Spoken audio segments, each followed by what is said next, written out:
Hello दोस्तों, एक बार फिर से आप सभी का स्वागत है आपके अपने YouTube channel JP math and science classes में। तो आज हम आप सबके सामने स्टार्ट कर रहे हैं रियल नंबर। ठीक है, जो क्लास 10th का फर्स्ट चैप्टर है, क्लास 10th का फर्स्ट चैप्टर है। ठीक है, चैप्टर नंबर फर्स्ट है वास्तविक संख्या। आइए समझते हैं कि वास्तविक संख्या क्या है, किसे कहते हैं वास्तविक संख्या। तो सबसे पहले अपरिमेय और परिमेय संख्या के समूह को आप वास्तविक संख्या कह सकते हैं, या फिर धन पूर्णांक अथवा ऋण पूर्णांक के समूह को, मतलब धनात्मक संख्या और ऋणात्मक संख्या के समूह को क्या कहते हैं, वास्तविक संख्या कहते हैं। ठीक है, वास्तविक संख्या मतलब समझना है। परिमेय और अपरिमेय संख्या आप लोग ये सब बचपन से पढ़ते आए हैं कि वैसी संख्या जिसे पी बाई क्यू के फॉर्म में रिप्रेजेंट कर सकते हैं उसे हम क्या कहते हैं, परिमेय संख्या। ठीक है, परिमेय संख्या के लिए कंडीशन होता है कि q does not equal to zero, q का मान कभी जीरो के बराबर नहीं होगा। ठीक है, परिमेय संख्या के लिए कंडीशन होता है कि q does not equal to zero. परिमेय संख्या को ही भिन्न संख्या बोल देते हैं, परिमेय संख्या को ही क्या बोलते हैं, भिन्न संख्या।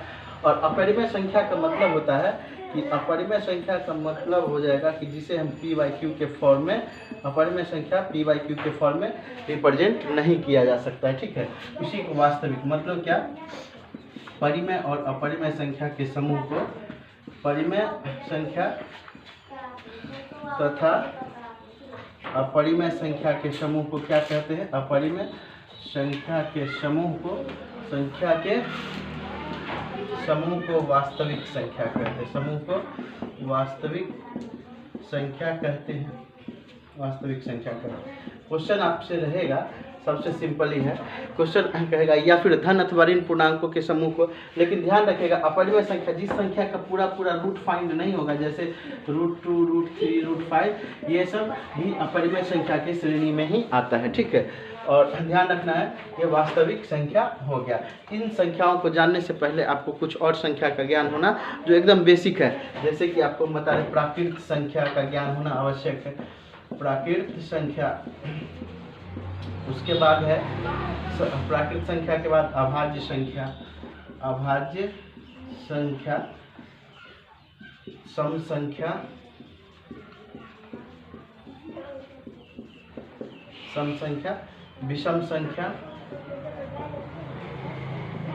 ये सब संख्या का ज्ञान होना आवश्यक है। ठीक है, प्राकृत संख्या गिनती की संख्या को क्या कहते हैं, प्राकृत संख्या कहते हैं, जैसे 1, 2, 3, 4, 5। ठीक है, अभाज्य संख्या तो ऐसी संख्या जो एक और स्वयं से ही क्या होती है, विभाजित होती है, उसी को हम अभाज्य संख्या कहते हैं, जैसे 2, 3, 5, 7, 11, 13, 2, 3, 5, 7 इत्यादि। ठीक है, और सम संख्या तो 2, 4, 6, 8, 10, 12, ये सब क्लास 10th के लिए बेसिक चीज़ है। ठीक है, अब विषम संख्या वैसी संख्या जो एक और स्वयं से ही क्या होती है, मतलब वैसी संख्या जिसमें 2 से पूरा भाग नहीं लगता है, वैसी संख्या जिसमें 2 से पूरा भाग नहीं लगेगा उसे क्या कहते हैं, विषम संख्या कहते हैं। तो हम अभी चर्चा कर रहे थे वास्तविक संख्या, और क्लास 10th में आपको, तो वास्तविक संख्या क्लास 10th में पहला टॉपिक जो है आप लोग के सामने आता है HCF LCM, यूक्लिड विभाजन विधि से। यूक्लिड थ्योरम क्या है, यूक्लिड परिमेय क्या है, ये ध्यान दीजिएगा, यूक्लिड परिमेय। इस चीज़ को आप लोग देखिएगा कि बचपन से पढ़ते आए हैं, वही चीज़, सेम चीज़, उसी को नाम दिया गया यूक्लिड थ्योरम। जैसे कि हम बता रहे हैं एक संख्या है 2/5, तो क्या होगा, 2 दूनी 4। जिस संख्या से भाग देते हैं उसको बोलते हैं भाजक, इसे क्या बोलेंगे, भाजक। और इसको बोलते हैं, जिसमें भाग दिया था उसको बोलते हैं भाज्य। फिर इस जितना टाइम में भाग देते हैं, 2 दूनी 4 होगा, यहाँ पे 2 दूनी 4, जितना टाइम में भाग देते हैं उसको बोलते हैं भागफल, और जो बच जाता है इसे बोलते हैं शेषफल। तो ध्यान दीजिएगा कि क्या है कि यूक्लिड थ्योरम, यही यूक्लिड महोदय ने कह दिया था कि भाज्य बराबर भाजक गुणे भागफल प्लस, भाज्य बराबर भाजक गुणे भागफल प्लस शेषफल। और ये कब तक, जब दो संख्याओं के बीच HCF ज्ञात करना हो, जब तक कि शेषफल 0 ना हो जाए तब तक ऐसा करना है, स्टेप बाय स्टेप में। ठीक है, इसी को तो इसी को हम यूक्लिड महोदय ने क्या किया, इस प्रकार से लिख दिया था, ध्यान दीजिएगा, a = bq + r। B Q plus R. A मतलब क्या, भाज्य, बी मतलब भाजक, क्यू मतलब भागफल, आर मतलब शेषफल।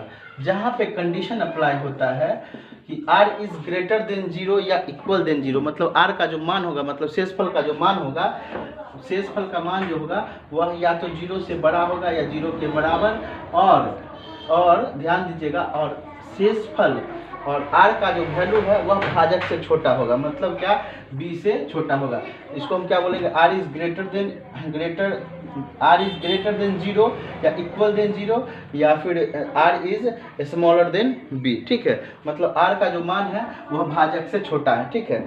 आज मतलब शेषफल हमेशा, ध्यान रखना है, शेषफल हमेशा किससे, भाजक से छोटा होता है। तो यही था यूक्लिड थ्योरम, यही है Euclid theorem, a is equal to b Q plus r, जहाँ पे r इज इक्वल देन 0 या ग्रेटर देन 0, r का मान हमेशा 0 से बड़ा या 0 के बराबर होगा, और भाजक से छोटा, मतलब क्या कि b से छोटा होगा, ठीक है। इसी को यूक्लिड थ्योरम बोल दिया गया था, इसी को क्या कहा गया था, यूक्लिड थ्योरम। फिर मिलते हैं हम लोग अगले टॉपिक कल, नेक्स्ट डे।